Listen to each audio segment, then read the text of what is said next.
Hello प्यारे बच्चों, Doubtnut में आपका स्वागत है। कैसे हैं आप सब लोग? भाई आशा करती हूँ सब लोग बहुत अच्छे होंगे और सबकी पढ़ाई बहुत ही अच्छी चल रही होगी, है ना। तो भाई ये है हमारी कक्षा 10 की विज्ञान का समय। और जैसा कि मैं बता चुकी हूँ, जैसे जैसे हम बड़ी कक्षाओं में जाते हैं हमारी विज्ञान 3 भागों में बढ़ जाती है। भौतिक विज्ञान, रसायन विज्ञान और जीव विज्ञान। तो इसमें जो रसायन विज्ञान वाला भाग है, केमिस्ट्री वाला भाग है, वो मैं आपको पढ़ाने वाली हूँ। ठीक है। तो भाई हमारी एनसीईआरटी में अध्याय नंबर 1 से लेके 5 तक जो अध्याय हैं वो आपके केमिस्ट्री के हैं। चैप्टर नंबर 1, अध्याय नंबर 1 हम कंप्लीट कर चुके हैं। कल हम उसकी मेगा क्विज भी खेल चुके हैं। आज हम आ पहुंचे हैं चैप्टर नंबर 2 पर, जिसका नाम है अम्ल, क्षार एवं लवण। ठीक है। उसके चैप्टर नंबर 1 को कंप्लीट करके चैप्टर नंबर 2 पे आ चुके हैं और इसका है लेक्चर नंबर 1। तो भाई सब लोग एक्साइटेड हैं नए चैप्टर के लिए? भाई कौन कौन एक्साइटेड है जल्दी से बताओ। और मैं आप बच्चों से बहुत नाराज हूँ, कल की क्लास में कहाँ गायब हो गए थे सभी लोग? कल कोई क्लास में ही नहीं था। मैं आपके लिए इतनी मेहनत करके मेगा क्विज के क्वेश्चंस बना के लेके आई और आप लोग कहीं गायब हो गए। गलत बात। ऐसे नहीं करते बेटा, क्लास में रेगुलर रहो, क्योंकि इसी में आपका ही नुकसान है। अब हो सकता है किसी दिन आप एब्सेंट रहे, जो मैंने पढ़ाया आपको समझ में ही नहीं आना है ना। तो इसीलिए बेटा क्लास में बिल्कुल आप रेगुलर रहो। ठीक है। चलिए आगे बढ़ते हैं। आपके लिए एक सूचना है जिसकी मैं आपको बात बता दूं कि भाई डाउटनेट पर कक्षा 10 हिंदी माध्यम का वीआईपी कोर्स स्टार्ट हो रहा है। अब इस वीआईपी कोर्स में क्या मिलेगा? तो सारी क्लासेस मिलेंगी रिकॉर्डेड फॉर्म में, होमवर्क मिलेगा डेली, टेस्ट होंगे आपके, है ना। उसके अलावा आपको कुछ इंपॉर्टेंट बुक्स भी मिलेंगी, है ना। साथ ही साथ आपको एनसीईआरटी के सॉल्यूशंस मिलेंगे और नोट्स भी मिलेंगे। ठीक है। चलिए, ये कोर्स क्यों बेस्ट है? तो इंडिया के टॉप टीचर्स जिनको वर्षों का अनुभव है वो पढ़ा रहे हैं आपको। बेस्ट रिजल्ट्स हैं, है ना। इसके अलावा आपके डाउट्स का बिल्कुल सफाया हो जाता है। मिल लीजिए अपने टॉप टीचर्स से जो आपको पढ़ाने वाले हैं। ठीक है। अगर पिछले कोर्स के आए बेस्ट रिजल्ट्स की बात करूं तो भाई नीलेश यादव नाम का एक बच्चा है जिसके 91.2% है, और शानू कुमार नाम का एक बच्चा है जिसके 91% है। ठीक है। और 100 से भी अधिक छात्र ऐसे थे जिनको 85% से अधिक अंक मिले। क्लियर है? चलो, तो भाई डाउट का सफाया कैसे होगा? तो भाई आप सभी जानते हैं कि डाउटनेट जो है नंबर 1 इंस्टीट्यूट है डाउट सॉल्विंग के क्षेत्र में। होमवर्क हो, नोट्स हो, टेस्ट हो, कुछ भी हो, हर क्वेश्चन का वीडियो सॉल्यूशन अवेलेबल है ऐप पर। बस क्या करना है, उसका फोटो खींचना है और ऐप पर डालना है। तो इसीलिए ये कोर्स क्या है, ऐसा है कि आपके डाउट के बिल्कुल सफाया हो जाएगा, चाहे आप क्लास के टाइम पे देखो या बाद में देखो।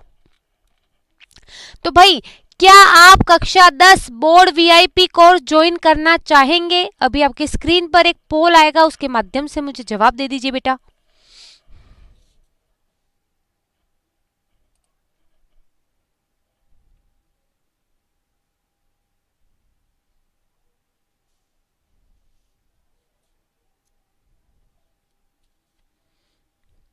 आपका बहुत बहुत धन्यवाद कि आपने पोल में पार्टिसिपेट किया।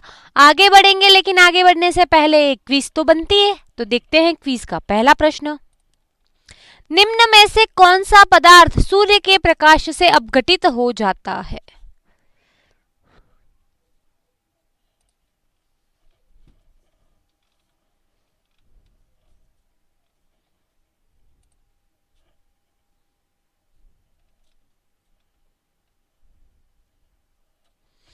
जल्दी कीजिए बच्चों।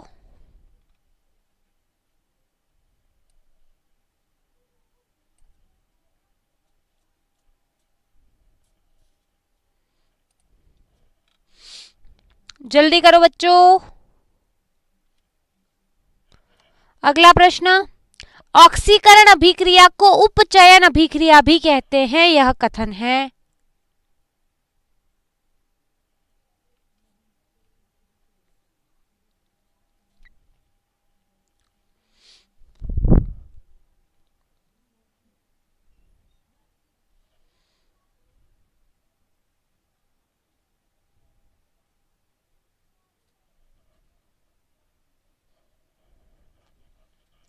जल्दी कीजिए बच्चों।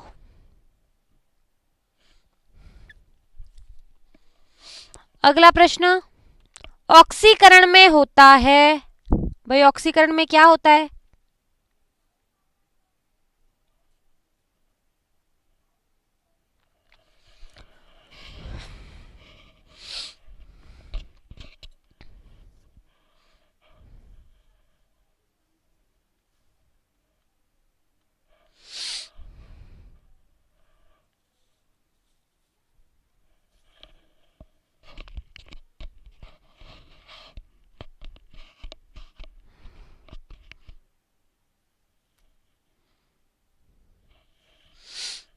जल्दी करो बच्चों, जिसके क्विज नहीं आया है कमेंट बॉक्स में जवाब दे दे, कोई दिक्कत वाली बात नहीं है, ठीक है?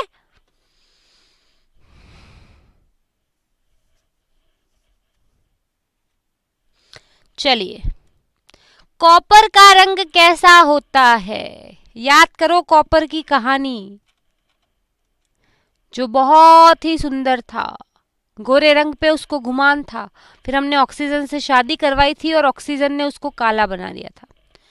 याद करो कॉपर की कहानी और दो जवाब।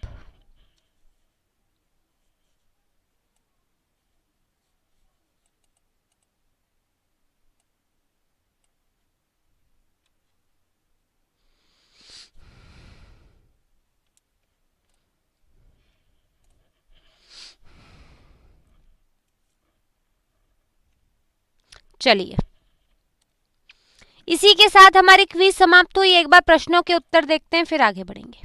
चलो, तो भाई कौन सा पदार्थ ऐसा है जो सूर्य के प्रकाश से अपघटित हो जाता है? तो सिल्वर ब्रोमाइड।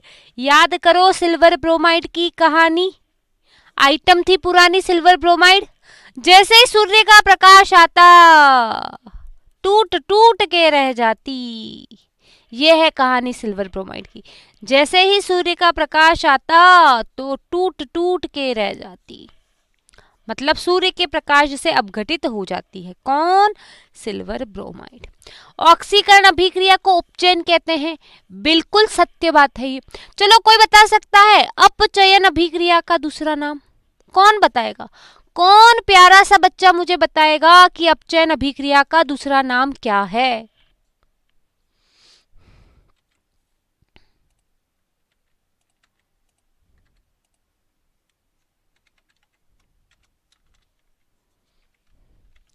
Very good. अपचयन अभिक्रिया का दूसरा नाम है अवकरण। क्या नाम है? अवकरण। ठीक है, चलो। ऑक्सीकरण में क्या होता है? ऑक्सीजन की वृद्धि होती है। क्या होती है?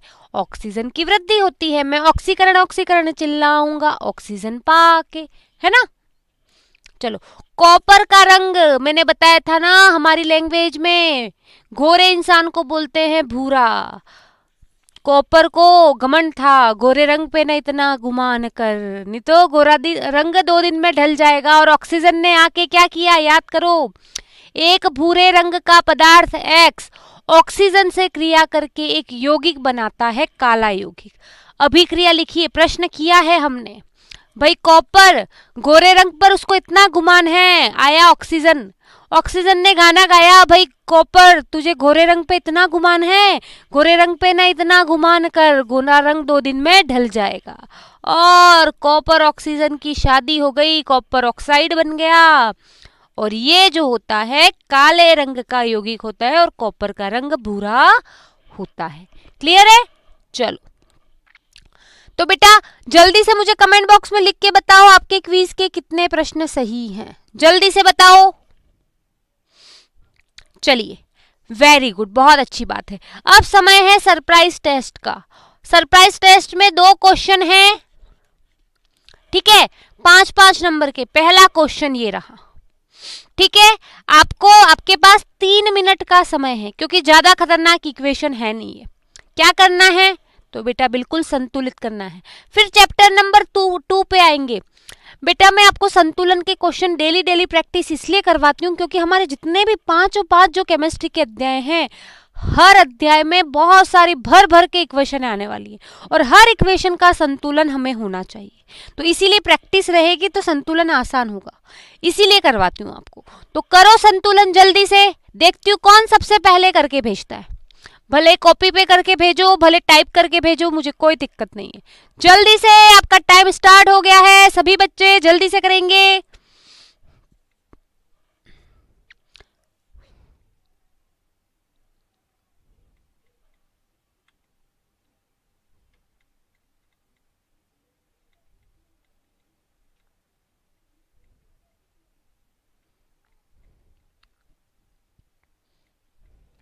और कुछ बच्चे क्या करते हैं, क्लास में आते हैं बीच में भाग जाते हैं। बेटा ऐसा करोगे नुकसान आप ही का है ना भाई। आजकल लोग फ्री में एडवाइस भी नहीं देते, डाउटनेट फ्री में पूरा की पूरा कोर्स पढ़ा रहा है आपको लगभग।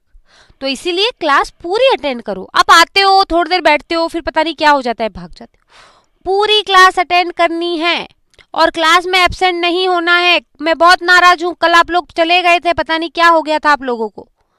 कल कोई बच्चा क्लास में नहीं था, मुश्किल से 3 या 4 बच्चे थे क्लास में।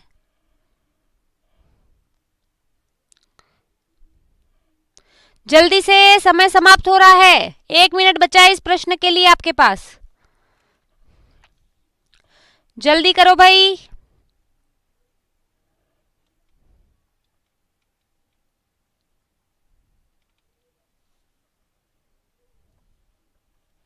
चलिए अगला प्रश्न, इसका संतुलन करना। ये भी 5 नंबर का प्रश्न है और इसके लिए सिर्फ आपके पास 1 मिनट है, क्योंकि बहुत ही सस्ता सुंदर सा प्रश्न है।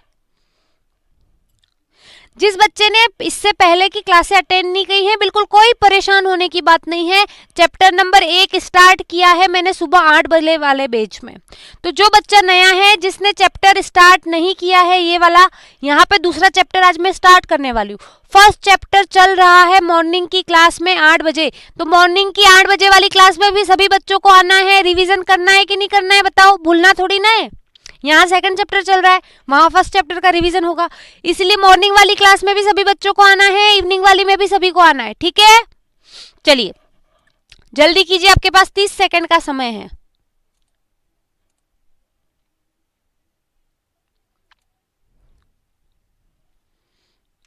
चलिए समय समाप्त हुआ, प्रश्नों के उत्तर देखेंगे। भाई संतुलन करना है।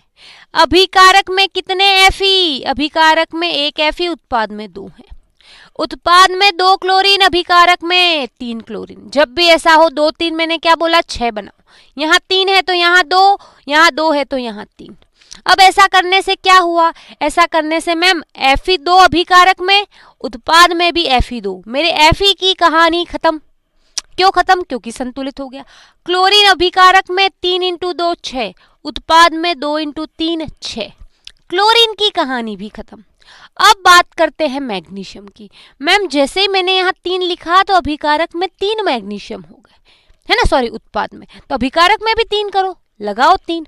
मैम जैसे ही यहाँ 3 लगाया, ये 3 तो इस ऑक्सीजन के लिए वरदान है, क्योंकि उत्पाद में भी 3 ऑक्सीजन बैठे।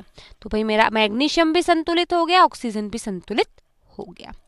चलो यहाँ की बात करते हैं। मैंने बोला था जब भी 2 और 3 वाली बात हो, हमें हमेशा 6 बनाना है। यहाँ 3 है, 3 ऑक्सीजन है, अभिकारक में 2 ऑक्सीजन है। जब भी 2 3 वाली बात हो, मुझे 6 बनाने हैं। यहाँ लगाओ 2, यहाँ लगाओ 3, तो P4 + 3O2, तो 2P2O3। ऑक्सीजन 6, ऑक्सीजन 6, ऑक्सीजन की कहानी खत्म। और इसी के साथ फास्फोरस की कहानी भी खत्म। जल्दी से कमेंट बॉक्स में लिख के बताओ किसको 10 में से 10 नंबर पूरे मिले हैं, ताकि मैं चैप्टर नंबर 2 स्टार्ट कर सकूं।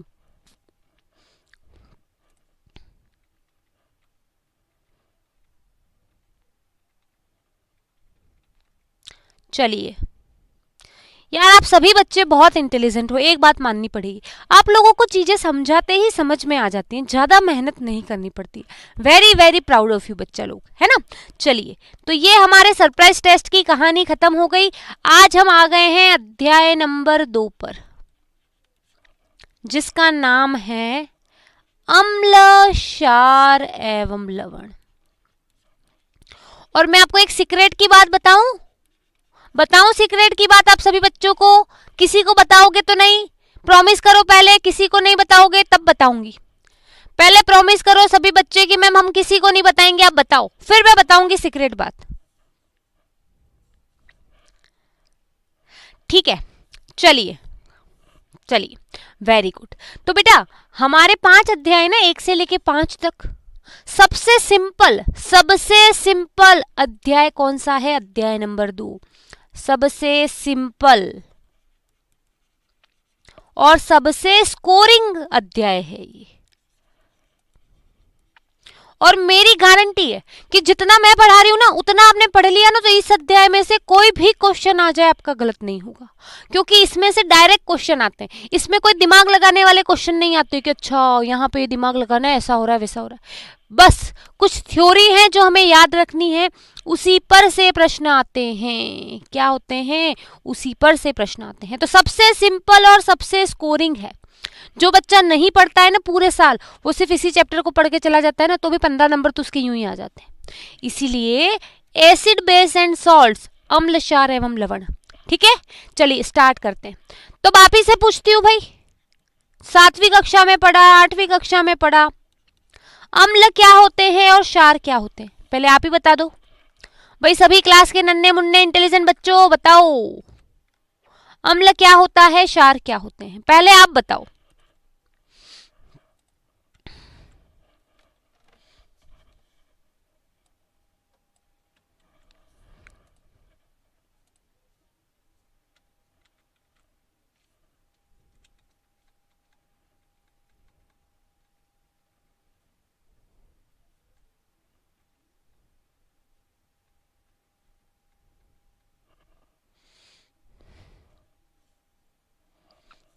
चलिए भाई, हम बचपन से पढ़ते आ रहे हैं कि वो जो स्वाद में खट्टे हों वो अम्ल है, और जो स्वाद में कड़वे हों वो क्षार है।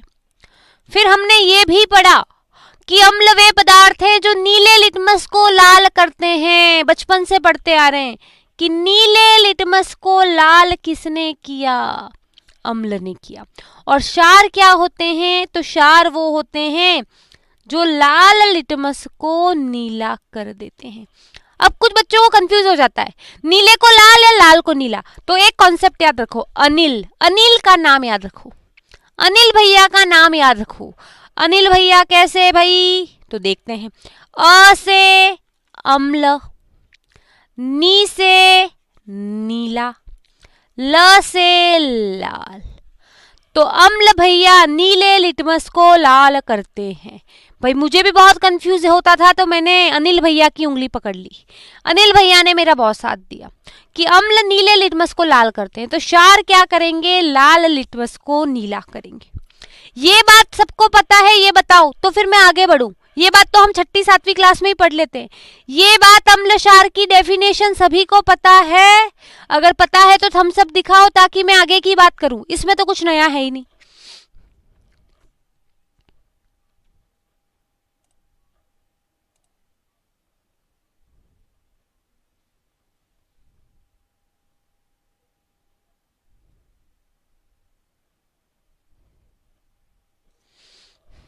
चलिए, वेरी गुड, सभी को पता है। चलिए अब बात करते हैं जहां से परीक्षा में क्वेश्चन आता है।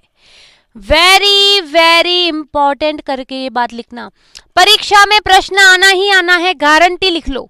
और इस चैप्टर से क्वेश्चन आते हैं, और सबसे सिंपल चैप्टर ही है। कुछ बच्चे बोलते होंगे, कुछ बच्चे सोचते हैं कि चैप्टर 1 सबसे सिंपल है, लेकिन उसमें ऑक्सीकरण अपचरण आ गया तो फंस जाते हैं बच्चे, है ना। रेडॉक्स रिएक्शन जैसे ही आई बच्चे की सिट्टी पिट्टी घुम। लेकिन यहाँ ऐसा कुछ भी नहीं है। अब जो पढ़ा रही हूँ उसमें परीक्षा से 5 नंबर का प्रश्न आना ही आना है। इसीलिए सबकी नजरें बोर्ड पर, सबकी नजरें आपके स्क्रीन पर। ठीक है, तो भाई अब हम बात करते हैं अम्ल एवं क्षार की परिभाषाओं की।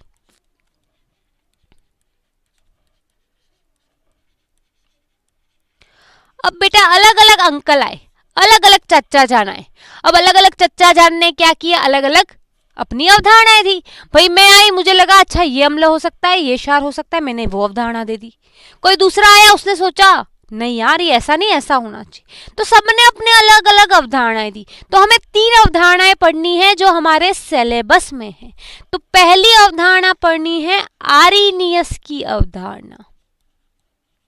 सबसे पहले चच्चा जान कौन से आए हमारे? आर्रीनियस चच्चा जान आए। आर्रीनियस अवधारणा। परीक्षा में प्रश्न कैसे आएगा? आर्रीनियस अवधारणा के आधार पर अम्ल एवं क्षार को परिभाषित करके उदाहरण दीजिए।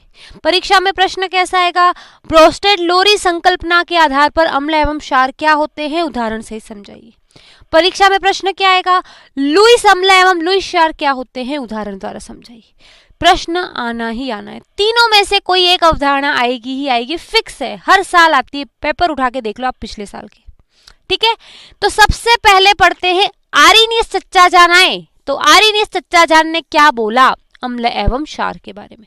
तो आर्रीनियस चच्चा जान जो आए उन्होंने क्या बोला? उन्होंने ये बोला कि जब भी मैं आऊं ना, कौन आए? आर्रीनियस, मैं हमेशा बोट के अंदर सवार होके आऊंगा। बोट मतलब नाव। अब बताओ नाव कहाँ चलती है? जमीन पे चलती है, आसमान में चलती है, या पानी में चलती है? सभी बच्चे बताओ बताओ।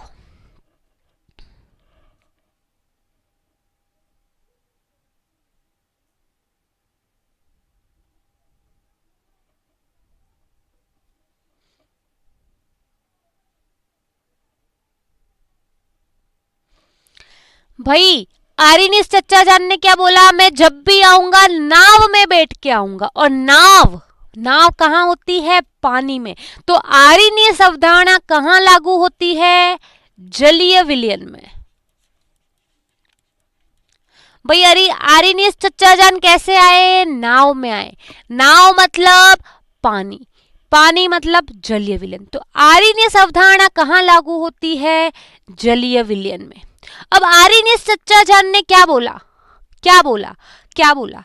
आर्रीनियस चच्चा जान ने बोला कि अम्ल वे पदार्थ हैं जो जलीय विलयन में जैसे ही मैं आया बोट में H+ आयन दे दिए। तो आर्रीनियस अवधारणा के अनुसार, है ना, आर्रीनियस अवधारणा के अनुसार अम्ल वे पदार्थ हैं, अम्ल वे पदार्थ हैं जो जलीय विलयन नहीं लिखोगे तो गलत हो जाएगा। आर्रीनियस चच्चा जान किस में आए? आर्रीनियस चच्चा जान नाव में आए, इसका मतलब पानी में आए, पानी मतलब जलीय विलयन। तो आर्रीनियस अवधारणा के अनुसार अम्ल वे पदार्थ हैं जो जलीय विलयन में H+ आयन देते हैं। क्या करते हैं बेटा? जलीय विलयन में H+ आयन देते हैं। जैसे मैं बात करूं HCl अम्ल है। क्यों अम्ल है? क्योंकि जैसे ही जलीय विलयन का मतलब पानी के अंदर, जैसे ही अगर मैं इसको पानी के अंदर मिलाऊंगी, है ना, तो ये क्या करेगा? H+ और Cl- आयन में विभक्त हो जाएगा। H+ आयन दे रहा है, इसीलिए HCl क्या है? अम्ल है। इसी प्रकार मैं बात करूं HNO3 की, तो भाई ये भी क्या करेगा? जलीय विलयन के अंदर H+ और NO3- आयन में विभक्त हो जाएगा। H+ दे रहा है इसीलिए अम्ल है। H2SO4 की बात करूं तो ये भी जैसे ही जलीय विलयन आया तो क्या करेगा? ये भी H+ और SO4- आयन देगा, इसलिए ये भी क्या है? अम्ल है। क्या दे रहा है? H+ ion. CH3COOH इसको बोलते हैं एसिटिक अम्ल, याद कर लो, पूरी जिंदगी काम आने वाला है। CH3COOH इसको भी बोलते हैं एसिटिक अम्ल, क्योंकि जैसे इसको अगर हम पानी के अंदर डालेंगे तो ये भी CH3COO- और H+ आयन देगा। क्लियर हुई यहां तक की बात? तो मैं आगे बढ़ूं। क्लियर हुई तो दिखाओ हम सब, ताकि मैं आगे बढ़ूं।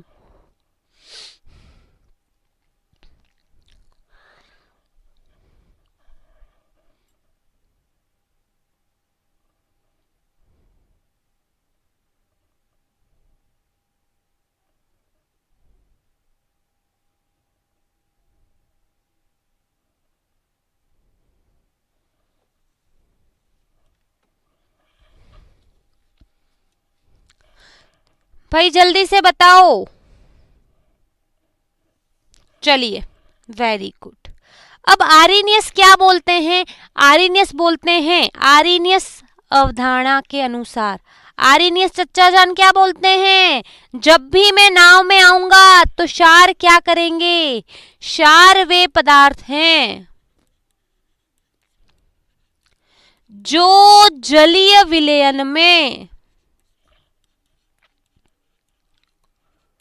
OH माइनस आयन देते हैं, OH माइनस आयन देते हैं। ठीक है। अब कुछ लोगों के दिमाग में चल रहा होगा कि मैम ये H प्लस कहाँ से आया, SO4 माइनस कहाँ से आया? तो भाई आपने पढ़ा है हाइड्रोजन और सल्फेट जब भी मिलते हैं, हाइड्रोजन की संयोजकता होती है +1, सल्फेट की होती है -2, और जब ये मिलते हैं तब बनता है H2SO4। तो जैसे ही हम इनको पानी में डालते हैं ये टूट जाते हैं, आयनों में विभक्त हो जाते हैं, ये इनकी प्रॉपर्टी है। भाई मुझे गुस्सा आता है, मेरी प्रॉपर्टी है। आप किसी की हैंडराइटिंग अच्छी है, वो उसकी प्रॉपर्टी है। किसी को गुस्सा बिल्कुल नहीं आता, वो उसकी प्रॉपर्टी है। कोई बहुत अच्छी ड्राइंग कर सकता है, वो उसकी प्रॉपर्टी है। तो भाई इनकी प्रॉपर्टी ही ये है कि जैसे ही हम इनको पानी में डालते हैं तो ये आयनों में विभक्त हो जाते हैं। आयन क्या होता है? जिस पर प्लस या माइनस का सिंग लगा हो। देखो इस पर प्लस का सिंग लगा हुआ है, इस पर माइनस का सिंग लगा हुआ है, इसलिए क्या है? आयन है। इस पर प्लस का सिंगड़ा लगा हुआ है ना, जैसे गाय बैलों के सिंग होते हैं ना सर पे, वैसे इसके ऊपर देखो प्लस का साइन लगा हुआ है, इस पर माइनस का साइन लगा हुआ है, इसलिए ये आयन है। तो क्षार कौन से पदार्थ हैं जो जलीय विलयन में OH माइनस आयन देते हैं? उदाहरण देख लो भाई, NaOH। जैसे ही हम बात करेंगे जलीय विलयन की इसके, तो ये टूट जाएगा और Na प्लस और OH माइनस आयन देगा। क्या देगा? OH minus. क्योंकि ये OH माइनस दे रहा है, इसका मतलब NaOH क्षार है। ऐसा कौन बोलता है? ऐसा बोलता है हमारे आर्रीनियस चच्चा जान। KOH, K प्लस और OH माइनस कब देंगे? जलीय विलयन में। OH माइनस दे रहा है इसीलिए क्षार है। कौन बोल रहा है ऐसा? आर्रीनियस चच्चा जान बोल रहे हैं। यहां तक की बात क्लियर हुई तो बताओ जल्दी से कमेंट बॉक्स में यस मैम क्लियर है, तो मैं आगे बढ़ती हूं।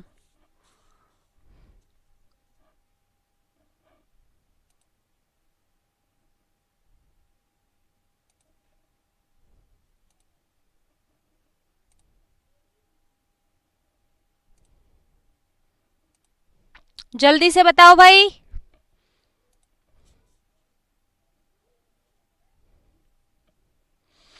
चलिए बहुत अच्छी बात है, सभी बच्चों को क्लियर है।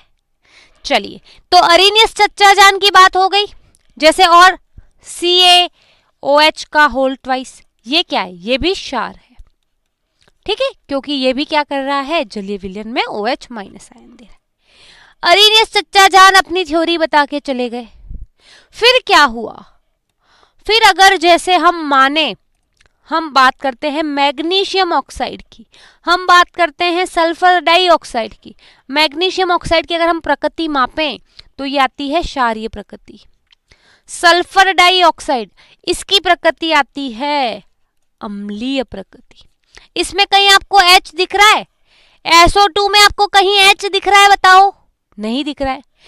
MgO में कहीं आपको H दिख रहा है? नहीं दिख रहा है। तो मैम फिर ये क्षारीय और अम्लीय कैसे हुए? आर्रीनियस चच्चा की सिट्टी पिट्टी गुम हो गई। अरे ये बच्चा तो बड़ा इंटेलिजेंट निकला, मुझे क्या पूछ लिया उसने, और फिर आर्रीनियस चच्चा जान की थ्योरी फेल हो गई। तो आर्रीनियस या आर्रीनियस जो भी बोलो, उसकी लिमिटेशंस क्या हैं, सीमाएं क्या हैं? तो भाई हमारे आर्रीनियस चच्चा जान बोल रहे हैं कि मैं जब भी आऊंगा बोट में ही आऊंगा, मैं फ्लाइट लेके कभी नहीं आऊंगा, मैं ट्रेन में कभी नहीं आऊंगा। मतलब हमेशा मेरी बात कब लागू होगी? जलीय विलयन में। तो सबसे पहली सीमा ये है कि HCl को जलीय विलयन में डालेंगे तो अम्ल है और बाहर डालेंगे तो अम्ल नहीं है। ये क्या पागलपंती हुई? इसका मतलब आर्रीनियस की अवधारणा सिर्फ जलीय विलयन में लागू हो रही थी। पहली बात क्या? आर्रीनियस की अवधारणा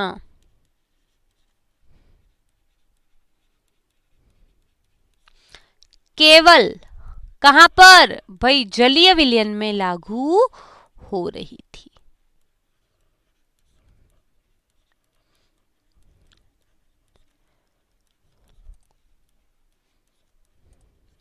पहली बात। दूसरी बात, sulphur dioxide, MgO, calcium oxide है ना, MgSO4, ठीक है, इत्यादि की अम्लीयता या क्षारीयता वे नहीं दर्शा पाए।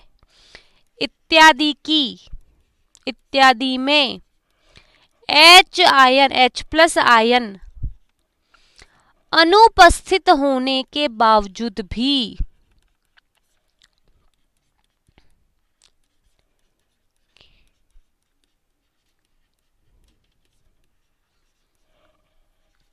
इनकी अम्लीयता या क्षारीयता का गुण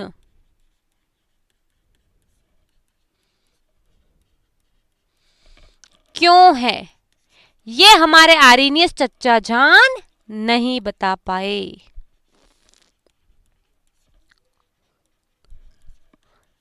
तो ये है आपकी अरीनियस चच्चा जान की सीमाएं। सीमा डार्लिंग है ये किसकी, अरीनियस चच्चा जान की। तो भाई आर्यनियस अवधारणा जिस बच्चे को एकदम क्लियर हो गई है, कमेंट बॉक्स में थम्स अप दिखाओ एकदम कि मैम यस एकदम क्लियर हो गई है। भाई कुछ बच्चे बीच क्लास में भाग जाते हैं, नुकसान उन्हीं का है। जल्दी से बताओ भाई।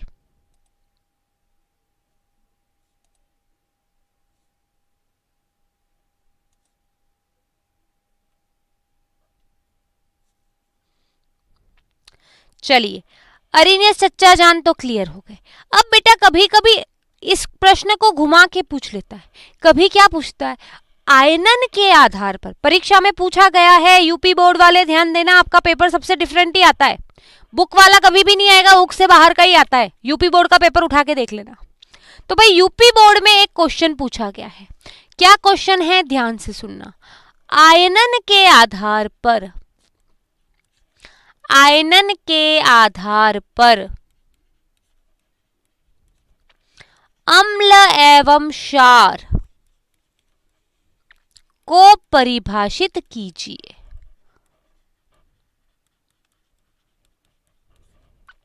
ये प्रश्न आया हुआ है, कोई बच्चा मुझे बता सकता है क्या होगा इसका उत्तर? तब तक मैं पानी पी लूं।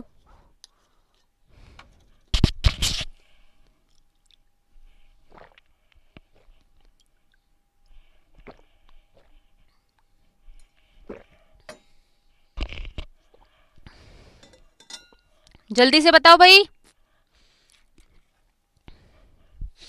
चलिए, तो भाई आर्यनियस ने क्या बोला, आर्यनियस ने भी तो यही बोला कि भाई HCl जलीय विलयन में H+ और Cl- आयन में बदल जाता है।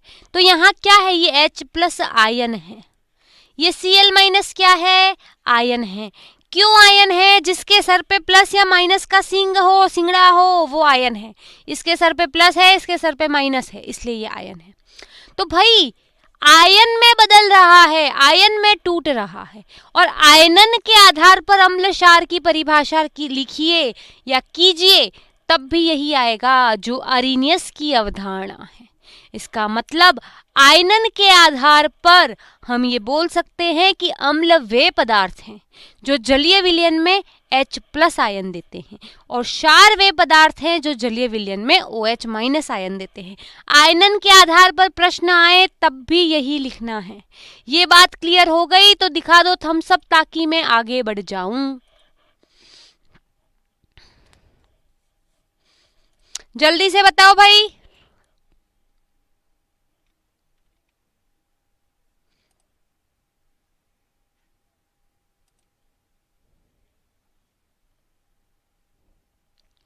जल्दी से बताओ भाई, किस किस को क्लियर हो गया?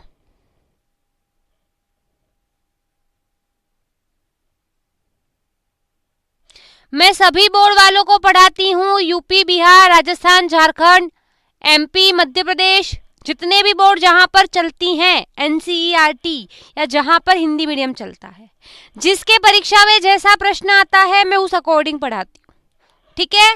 कोई स्पेसिफिक नहीं है कि यूपी वालों के लिए पढ़ा रहे हो या बिहार वालों के लिए पढ़ा रहे हो, सभी के लिए है, क्योंकि सबका सिलेबस लगभग कॉमन होता है, 19-20 का अंतर होता है। चलो अगला प्रश्न जो पूछा गया है, आयनन सिद्धांत के आधार पर बताइए, आयनन सिद्धांत के आधार पर बताइए कि क्यों HCl अम्ल तथा NaOH क्षार है। ये प्रश्न पूछा गया है ऑल बोर्ड, सभी ऑल स्टेट बोर्ड्स, हर स्टेट बोर्ड में पूछा गया है। ये हर स्टेट बोर्ड में, चाहे यूपी हो, एमपी हो, बिहार हो, राजस्थान हो, हर बोर्ड में ये क्वेश्चन आया है कभी ना कभी। पिछले 10 साल के पेपर उठा के देख लो, आपको आपके पेपर में एक क्वेश्चन मिलेगा ही कि आयनन सिद्धांत के आधार पर आपको बताना है कि क्यों HCl अम्ल है और NaOH क्षार है। क्या जवाब दोगे इसका? कमेंट बॉक्स में लिख के जल्दी से बताओ।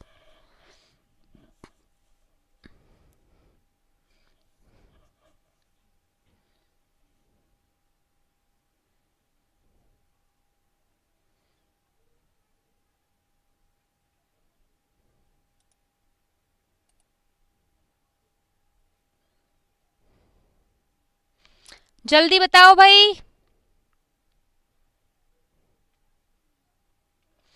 कोई डाउट हो तो कमेंट बॉक्स में रख देना, बिल्कुल कल जवाब दे दूंगी। जैसा कि मैं आपको पहले भी बता चुकी हूँ, हमारी क्लास तो लाइव होती है लेकिन हमारा इंटरेक्शन लाइव नहीं है। आप अगर आपका कोई डाउट कमेंट बॉक्स में रख भी रहे हो तो मुझे नहीं मालूम है, क्योंकि मैं आपके कमेंट्स देख ही नहीं रही हूँ। क्यों नहीं देख रही हूँ? तो भाई मैं जिस कंपनी में काम करती हूँ वहाँ अलाउड नहीं है, इसीलिए नहीं देख रही हूँ, ठीक है। तो भाई आपके जो भी डाउट्स हैं आप रखिए कमेंट बॉक्स में, कल की क्लास में उसके बिल्कुल जवाब मिलेंगे, परेशान बिल्कुल भी नहीं होना है। अब जल्दी से बताओ कि क्या लिखेंगे उसका उत्तर।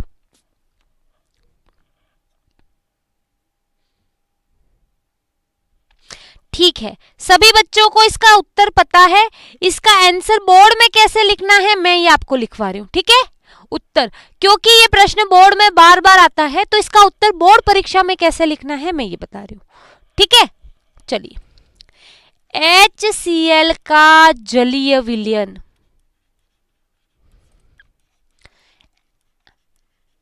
H+ आयन प्रदान करता है, H+ आयन प्रदान करता है एवं आयनन सिद्धांत के आधार पर, आयनन सिद्धांत के अनुसार वे पदार्थ जो जलीय विलयन में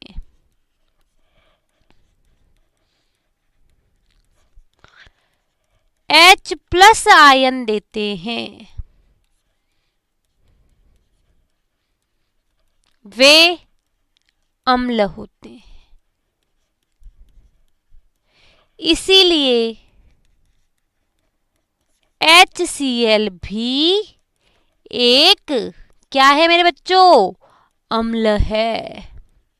क्लियर हुई? HCl के बारे में क्या लिखना है? किस किस को ये बात क्लियर हो गई? दिखाओ थम्स अप। यस मैम, एकदम क्लियर हो गई है।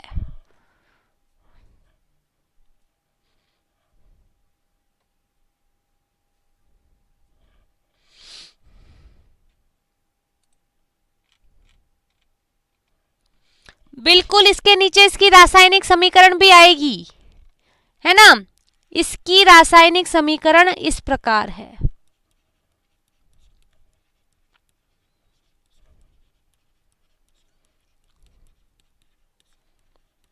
लिख लेना HCl H+ + Cl-, ठीक है। क्लियर है? इसी प्रकार NaOH के बारे में लिख लोगे NaOH के बारे में। जो बच्चा NaOH के बारे में लिख लेगा इसी प्रकार से मुझे थम्स अप दिखाए ताकि मैं आगे बढ़ूं।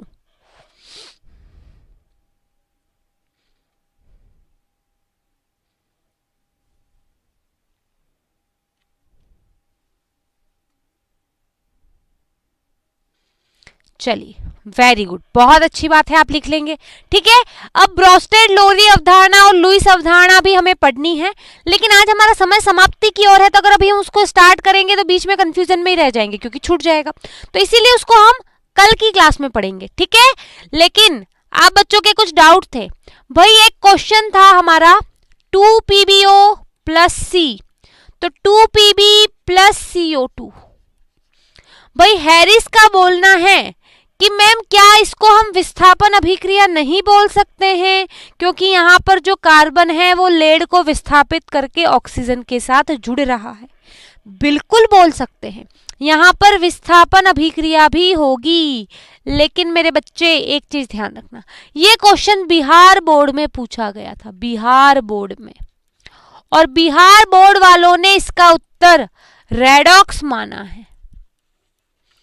बिहार बोर्ड में ये प्रश्न पूछा गया था 2PbO प्लस सी, 2Pb प्लस CO2, यहाँ पर विस्थापन भी हो रहा है, बिल्कुल कार्बन लेड को विस्थापित करके ऑक्सीजन के साथ जुड़ जा रहा है, और यहाँ पर रेडॉक्स भी हो रही है। जैसा कि मैंने बोला, एक ही अभिक्रिया में एक से अधिक प्रकार की अभिक्रिया हो सकती है, लेकिन बिहार बोर्ड में ये प्रश्न पूछा जा चुका है और उसने सही रेडॉक्स को माना है, इसीलिए हमने इसका उत्तर रेडॉक्स लिखा है। ठीक है, समझ में आया, क्योंकि बिहार बोर्ड इसको रेडॉक्स बोल रहा है। ठीक है, इसमें दोनों है, विस्थापन और रेडॉक्स दोनों है, लेकिन बिहार बोर्ड में जब प्रश्न आया है तो उसका सही आंसर इन्होंने रेडॉक्स माना है, क्योंकि रेडॉक्स ज्यादा फ्रिक्वेंट होती है, क्योंकि ये बहुत ज्यादा इंटरेस्टिंग है, क्योंकि यहाँ पर इलेक्ट्रॉनों का आदान प्रदान होता है, इसीलिए उसको ज्यादा माना है। इसीलिए अगर बिहार बोर्ड में प्रश्न आए तो इसको रेडॉक्स लिखना है, बाकी ये क्वेश्चन में दोनों ऑप्शन सही है। चलो, मैम फ्री क्लास होगा एंड VIP नहीं खरीदेंगे तो बिल्कुल होगा, लेकिन फ्री कोर्स में सिलेबस होगा उसकी कोई गारंटी नहीं है। फ्री क्लास में सारे डाउट्स क्लियर होंगे उसकी कोई गारंटी नहीं है। पेड कोर्स में या VIP कोर्स में कुछ स्पेशल फीचर मिलते हैं। ठीक है मैम, आपने बताया कि रासायनिक अभिक्रिया में धातु और धातु दोनों अभिक्रिया करके यौगिक बनाते हैं। बेटा मैंने तो धातु और धातु नाम ही नहीं लिया है। कब लिया? मैंने कभी नाम लिया आज तक आपके सामने कि धातु और धातु क्रिया करके यौगिक बनाते हैं? पहली बात, बना सकते हैं, ऐसा नहीं है कि नहीं बना सकते, बना सकते हैं। ठीक है, लेकिन कक्षा 9 में हमने पढ़ा है कि धातु और धातु के सहयोग से ही बन सकते हैं। बिल्कुल गलत है ये बात। कौन बोलता है ऐसा? मेरे पास लाना। आपने गलत पढ़ा है, आपने क्लास 9th में आयनिक यौगिक पढ़े हैं। मैम ये सब क्या है, हमें समझ में नहीं आ रहा। कोई बात नहीं, नहीं समझ में आ रहा है तो आउट ऑफ द टेक्स्ट है। जिस बच्चे ने पूछा है उसका डाउट क्लियर करियो। आयनिक यौगिक जो होते हैं वो धातु प्लस अधातु से मिलकर बनते हैं। ठीक है, धातु और अधातु से मिलकर कौन बनते हैं? आयनिक यौगिक बनते हैं। बाकी यौगिक तो है, धातु से मिलकर भी बन सकते हैं, धातु अधातु से मिलकर भी बन सकते हैं, अधातुओं से मिलकर भी बन सकते हैं। तो ये बात बिल्कुल गलत है। क्लियर है? चलो भाई, टीना ने बोला था आज की क्लास में कोई डाउट नहीं है, भूमिका मैम क्लासेस क्यों नहीं लेती हैं? बेटा इसका मुझे आइडिया नहीं है कि भूमिका मैम क्लासेस क्यों नहीं लेती हैं। और मैम आप भी पूजा मैम की तरह डाउटनट पर, हाँ बिल्कुल मैं आईडी बनाने का सोच रही हूँ। जैसे ही मैं आईडी बनाऊंगी डाउटनट पर बिल्कुल मैं आप लोगों को बताऊंगी। ठीक है, चलो कायारा या क्यारा जो भी नाम है, बेटा क्वेश्चन नंबर तो बताओ, क्योंकि ये सारे क्वेश्चन मैं आपको करवा चुकी हूं, सारे क्वेश्चन करवा चुकी हूं। फिर भी किसी पर्टिकुलर क्वेश्चन में डाउट है तो क्वेश्चन नंबर तो बताओ। क्वेश्चन नंबर तो आपने बताया ही नहीं, इमेज डाल दी। आप क्वेश्चन नंबर बताओ, बिल्कुल मैं आपके डाउट को सॉल्व करूंगी। चलो अब जाने से पहले क्विज देख लेते हैं, होमवर्क देख लेते हैं, फिर हम क्लास को विराम देते हैं। तो देखते हैं क्विज का पहला प्रश्न। यदि Fe+2 बन जाए तो कौन सी अभिक्रिया होगी?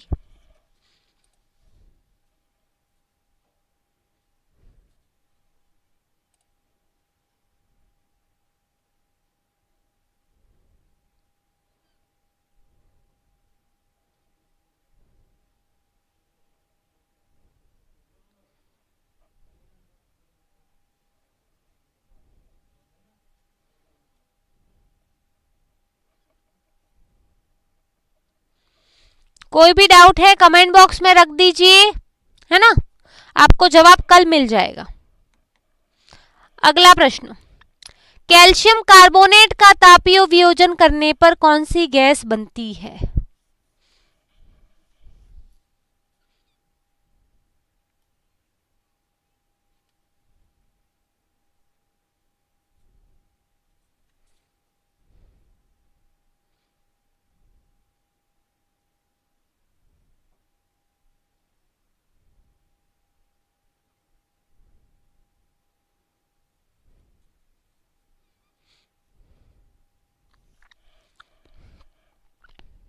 भाई जिस बच्चे के पास भारती भवन की बुक पड़ी है वो मुझे प्लीज कमेंट बॉक्स में भारती भवन की जो आपके एसिड बेस एंड सॉल्ट है उसके जो चैप्टर है उसके सारे मुझे भेज दे। क्या भेज दे भाई? किसके पास है पहले तो ये बताओ कि भाई किसके पास है भारती भवन की बुक? भाई जिसके पास भी भारती भवन की बुक है मैं रिक्वेस्ट करती हूँ कि उस बुक के चैप्टर नंबर 2 के जितने भी पेजेस हैं उसका फोटो खींच के कमेंट बॉक्स में भेज दीजिए, क्योंकि मेरे पास भारती भवन की बुक अवेलेबल नहीं है और अभी लॉकडाउन की वजह से मैं उसको मंगवा भी नहीं पा रही ऑनलाइन। ठीक है, तो आपके पास जिस भी बच्चे के पास भारती भवन की बुक है प्लीज भूलना नहीं और कमेंट बॉक्स में भेज देना उस बुक का 2nd नंबर चैप्टर अम्ल क्षार एवं लवण के पेपर्स। ठीक है, तो भाई आपकी क्विज समाप्त हो चुकी है। प्रश्नों के एक बार उत्तर देख लेते हैं फिर होमवर्क बता देती हूँ। Fe +2 में बदल गया। यहाँ पर Fe के पास आवेश कितना है? 0 है। यहाँ पर Fe के पास आवेश कितना है? +2। आवेश 0 से 2 हुआ, आवेश में वृद्धि होती है तो हम बोलते हैं ऑक्सीकरण हो रहा है। कैल्शियम कार्बोनेट का तापीय वियोजन, कैल्शियम ऑक्साइड और कार्बन डाइऑक्साइड गैस निकलती है। मुझे कमेंट बॉक्स में लिख के जरूर बताना कि आपके कितने प्रश्न सही हैं। और अब लिख लो होमवर्क भाई, होमवर्क का क्वेश्चन, चलो होमवर्क का क्वेश्चन लिख लो, होमवर्क का क्वेश्चन लिख लो। आयनन सिद्धांत के आधार पर समझाइए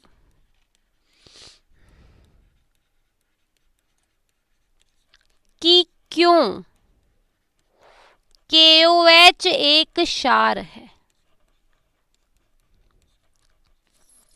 चलिए ये प्रश्न आपका होमवर्क है, आई होप करके लाएंगे आप लोग। ठीक है, तो प्यारे बच्चों आज की क्लास को हम यहीं विराम देते हैं। आई होप आपको क्लास पसंद आई होगी, आपने चीजें सीखी होंगी।